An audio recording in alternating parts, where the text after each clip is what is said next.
ఈ రోజు నాకు బ్యాక్ పెయిన్, నేను జాబ్ చేసే సమయంలో 50 కిలోమీటర్స్ నేను బైక్ మీద వెళ్ళి రావడం జరిగేది. సో దానివల్ల ఏం జరిగింది అంటే బ్యాక్ పెయిన్ ఘోరమైన బ్యాక్ పెయిన్ వచ్చింది అనమాట. ఈ రోజు మన ప్రొడక్ట్ యూజ్ చేయడం వల్ల ఆ యొక్క బ్యాక్ పెయిన్ కూడా మనకి తగ్గడం జరిగింది.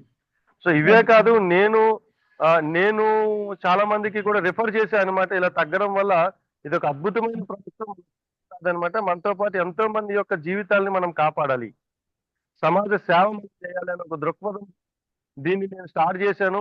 ఇదే విధంగా నేను ఆర్మూర్లో ఇచ్చాను. ఆర్మూర్లో మోర్ దాన్ 3 ఇయర్స్ నుంచి బెడ్ మీద పడుకున్న వ్యక్తి మన ఈ బయోటోరియం ప్రొడక్ట్ యూజ్ చేసిన 19 days లో మనోజ్ అని అనమాట. మనోజ్ సార్ వాళ్ళ ఆ, నాన్నగారికి ఇచ్చాం మేము. వీడియో కూడా ఉంది నా దగ్గర. సో అతను 19 days లో లేచి ఈవెన్ వాకింగ్ చేసిన ఆ, సందర్భం అన్నమాట. అండ్ మహబూబ్ నగర్ లో ఇచ్చాము. అంటే ఒకటి కాదు, రెండు కాదు మేడం, చాలా అనేక రకాలైన జీవితాల్లో ఆ ఆ సమస్య పోదు, అసలు నా జీవితం ఇంతే అనుకున్న సమయం నుంచి మన ప్రొడక్ట్ యూజ్ చేసిన తర్వాత వాళ్ళ యొక్క జీవితాల్లో వెలుగు అనేది మళ్ళీ చూస్తున్నారు. అంత అద్భుతమైన ప్రోడక్ట్ అన్నమాట మన ప్రోడక్ట్. అండ్ మహబూబ్ నగర్ లో అయితే మాత్రం ఒక అద్భుతమే. ఫస్ట్ నేను ఆ, వీడియో తీసుకునే సమయంలో even she unable to get up, అంటే కూర్చోలేదు, నిలబడలేదు, నిలబడలేదు.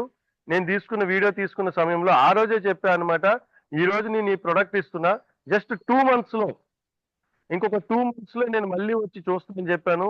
మేడం, ఒక మిరాకిల్ అన్నమాట. ఆ 2 months లో ఆవిడ క్లియర్ గా నడవడమే కాదు, ఇంకా ఆవిడ కూర్చోవడం, నిలబడి ఈజీగా కూర్చుంటుంది, ఈజీగా నిలబడుతుంది. దానికి కారణం ఏదైనా అనేసి అంటే మన టెస్టిమోనియల్ సెషన్ మేడం. సో ఆవిడ ఒకసారి టెస్టిమోనియల్ సెషన్ విన్నదనమాట. అంతవరకు ప్రొడక్ట్ యూజ్ చేయలే. టెస్టిమోనియల్ సెషన్ విన్న తర్వాత ఇంత అద్భుతమైన రిజల్ట్స్ వస్తున్నాయి కదా, నేను ఎందుకు యూజ్ చేయకూడదు అన్న ఒక ఉద్దేశంతో ఆవిడ యూజ్ చేయడం స్టార్ట్ చేసింది. ఈ రోజు ఒక అద్భుతంగా ఆవిడ లైఫ్ ని ఎంజాయ్ చేస్తుంది. నా జీవితం ఎందుకు అనుకున్న వ్యక్తి ఈ రోజు లైఫ్ ని అద్భుతంగా ఎంజాయ్ చేస్తుంది madam. Thank you very much.